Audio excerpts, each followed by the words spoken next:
Hello ladies and gentlemen, Captain Shaq here. Let's talk Space Engineers. Keen Software House has just announced their next big update for SE. It's a big one, probably the largest that we've seen since, maybe the multiplayer update?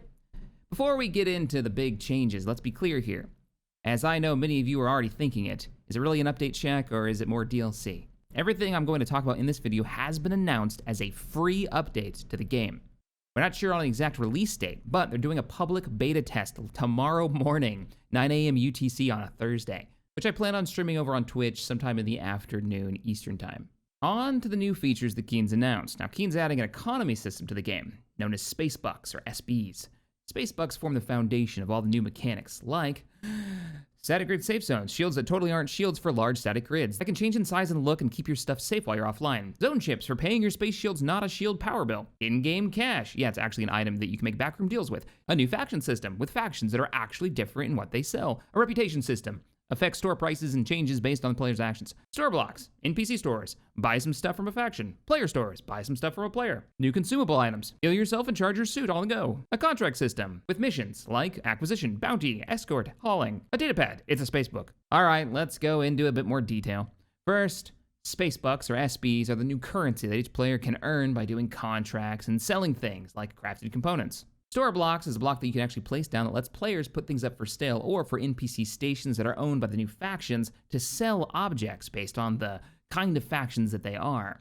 Zoc mentioned that during his stream that the author for the EEM mod actually works for Keen and has put together a variety of stations that end up falling under three types: orbital, planetary, and deep space. So the three factions and what they do: miners will sell ore and ingots and probably buy them. Builders actually sell ships and constructs. Not player builds just yet. You can't sell your own ships. But I bet that can be modded in, or at least blueprints can be modded in at some other time. Maybe they'll add it as a later feature, but right now you can actually buy ships, but they're Keen ships and ones that have been added to their list. And lastly, we've got traders, which sell components. So if you don't feel like mining all of the minerals for whatever kind of component that you need bulk of, you could make a bunch of cash and go and buy the components that you need.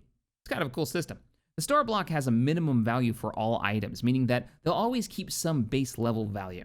From the stores, you can buy these new consumable items such as med packs and energy batteries. These will refill your health and recharge your suit in the field, much like, of the mod that does the exact same thing that we've been using in our Sunday series. If you want to run your own station that sells stuff, you probably want one of the new static grid safe zones. Basically, it works like the old admin safe zones, but they can be built by players. It's the shields that aren't really shields. The block itself looks quite nice.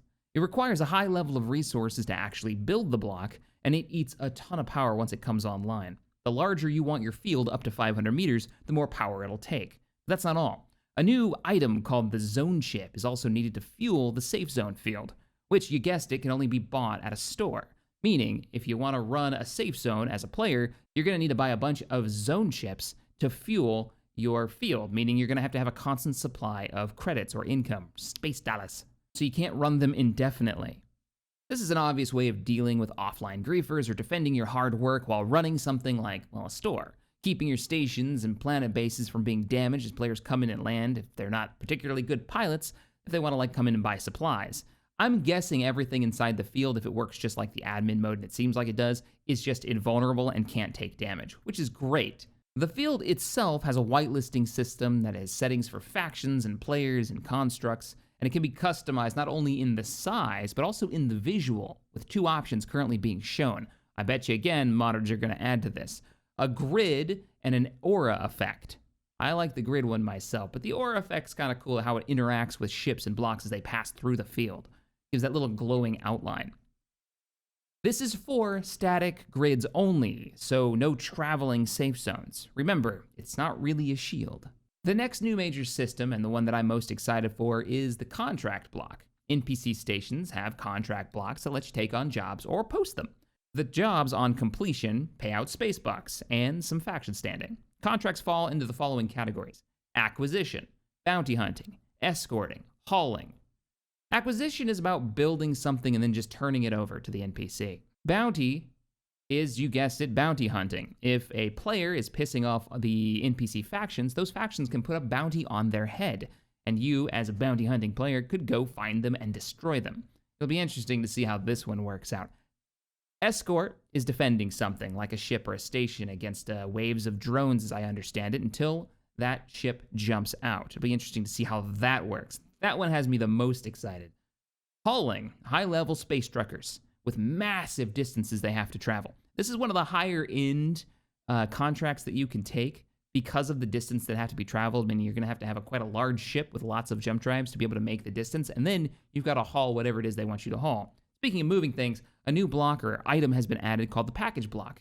It is literally the package that you'll be hauling for missions like this. Abandoning a mission will have you losing some of your faction standing and your buy-in amount of space bucks. As you complete these contracts and you gain rep, you'll find discounts in stores. The faction creation system has even had a little bit of a visual overhaul, letting players make their own icons in-game. I'm hoping we can just upload our own, because what they've got there, though it's nice to have, is fairly simplistic. I want my Armco logo in there.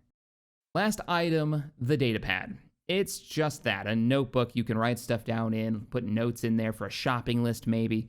Basically, it's a space book.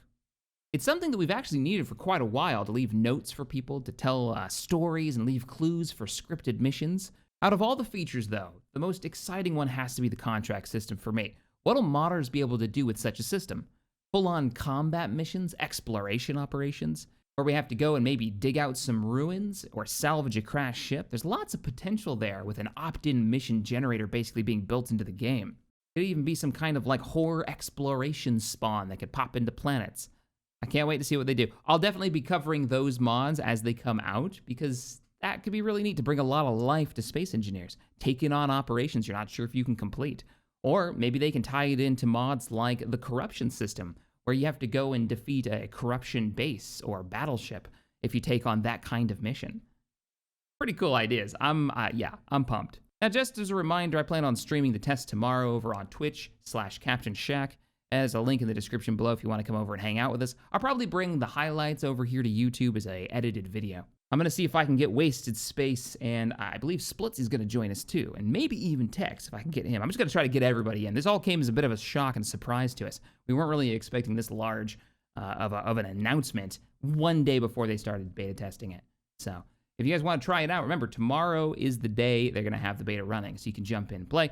Try out the new shield that's not a shield, the static grid safe zones, the new consumables, and how can we like manipulate this? I want to see how can we siege, somebody's station that's got one of these fields. How can we stop that station from getting supplies? Because that might be really hard. Could you surround it with turrets maybe, or a fleet? And how long would it take? We're probably talking long periods of time that these stations will be running. So, it'll be interesting. All right, everybody. If you enjoyed this video, let me know in the comments below, and which one of these features are you most excited for? Do you think Space Engineers is going in the right direction, adding this level of player kind of generated content into the game through actually interacting with different factions and the new blocks that they're adding? I think this is the way that they should deal with offline griefing, having this shield generator deal. We've seen this in other kind of survival games, an area that can't be damaged for a certain amount of time as long as you keep feeding it resources. I'm curious to hear what you guys think. All right, everybody. Hope you enjoyed the video. I will see you all in the next one. Later.